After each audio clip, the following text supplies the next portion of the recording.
lagi dengan saya Ratmayu Atribumi dalam channel Atri Dodi Official.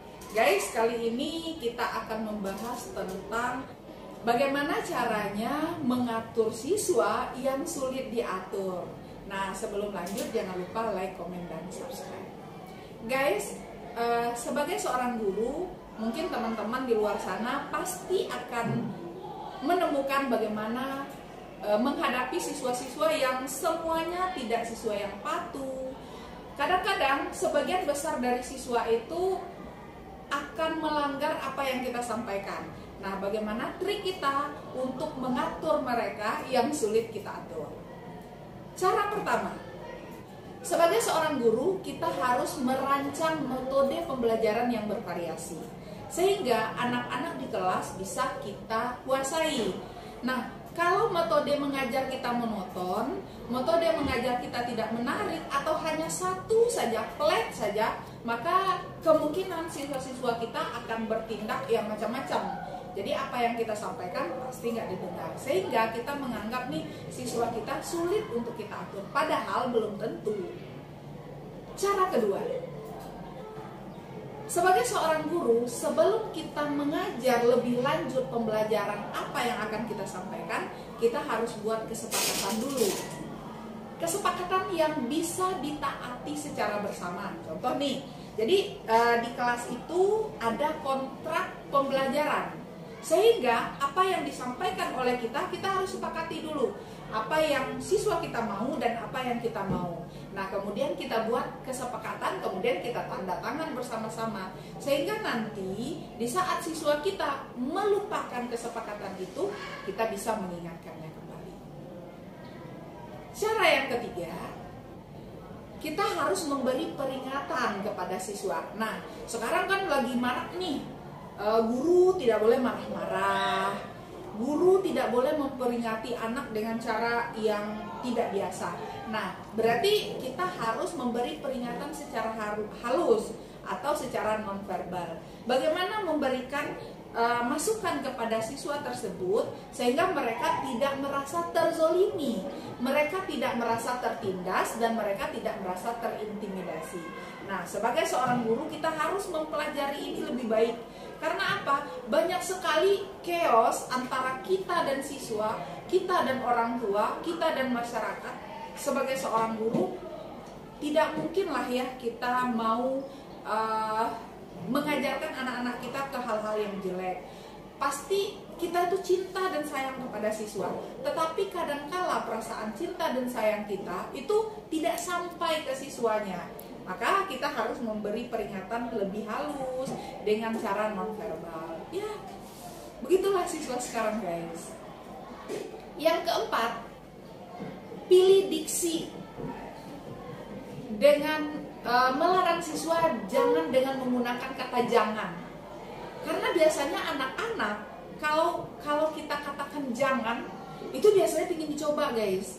Dia penasaran nih. Aduh, jangannya mungkin enak, jangannya mungkin seru. Nah, jangan lagi kita melarang mereka dengan kata jangan, tapi pilih kata lain selain jangan, walaupun artinya sama-sama jangan, sehingga anak-anak merasa dia tidak dikekang, dia tidak diintimidasi, dia tidak merasa ini dilarang, itu dilarang, ini tak boleh, ini nggak boleh. Ya, nggak merasa begitu, walaupun tujuan kita sebenarnya melarang. Jadi kita pilih diksi yang lain lah. Yang keenam, nah ini yang mungkin agak sulit dilakukan oleh kita sebagai seorang guru, tetapi bukan berarti tidak bisa.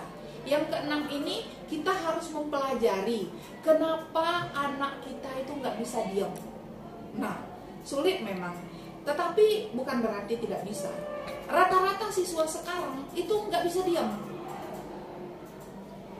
Misalkan ya, kalau untuk SMK di kelas 11 dan kelas 12 itu nggak ada lagi pelajaran olahraga. Tetapi siswa itu hobinya olahraga. Di saat ada pelajaran kosong, di saat mereka nggak ada guru yang membimbing, udah semuanya ke lapangan. Nah, kita harus berpikir nih, kenapa anak ini nggak bisa diam, permasalahannya di mana? Itu memang harus kita kaji satu persatu. apa masalahnya. Mungkin dia punya masalah di rumah, punya masalah di pelajaran, punya masalah di kepribadiannya. Nah, ini yang penting yang harus diketahui oleh seorang guru. Yang ketujuh, sebagai seorang guru kita harus belajar mendengarkan. Nah, menjadi pendengar yang baik, menjadi seorang pendengar yang baik, mendengarkan keluh kesah mereka. Jadi sekarang banyak sekali hal yang harus dilakukan guru. Guru harus bisa menerima keluhan siswa, curhatan siswa, apapun kegiatan yang mereka tidak enak kita harus dengarkan, yang enak kita harus dengarkan, sehingga siswa itu merasa dekat dengan guru, siswa itu merasa tidak takut dengan guru. Jadi dia merasa saya nyaman di sekolah, saya nyaman berada di dekat guru, saya tidak merasa terintimidasi, saya tidak merasa terpaksa di ruangan ini. Nah, ini yang sangat penting untuk kita lakukan. Yang kedelapan, nah, kalaupun kita harus menghukum siswa, maka berikanlah hukuman yang positif. Nah, bingung kan? Gimana sih menghukum siswa dengan cara yang positif? Ya, jadi kita memberi pelajaran kepada siswa untuk dia kapok, tetapi dengan memberi pelajaran. Jadi hukuman itu bisa sebagai modal untuk dia, untuk menjadikan dia lebih baik. Jadi hukuman-hukuman yang sekarang diberikan guru harus berupa positif, harus ke hal-hal yang positif. Contoh, siswa terlambat datang ke sekolah. Nah, kita nggak boleh lagi nyuruh dia macam-macam. Mungkin kita meminta mereka untuk melakukan hal-hal yang bisa nanti membuat dia bisa lebih baik. Contoh, melakukan kebersihan. Ya, kita beri hadiah. Jadi hukuman itu, kata-kata hukuman kita rubah dengan kata hadiah, bonus, motivasi, sehingga mereka tidak merasa saya dihukum, saya dimarahin. Enggak itu lagi sekarang. Walaupun kata lainnya kita sedang menghukum mereka. Yang kesembilan, hal yang harus kita lakukan yaitu berkomunikasi dengan orang tua. Kadangkala siswa bermasalah di sekolah, siswa susah diatur di sekolah, itu permasalahannya bukan hanya sebatas di sekolah. Biasanya kecenderungan itu masalah-masalah itu dibawa dari rumah, guys. Jadi dia punya masalah dengan keluarganya, atau dia bawa masalah itu di lingkungannya. Dia punya masalah dengan teman-temannya, dia punya masalah dengan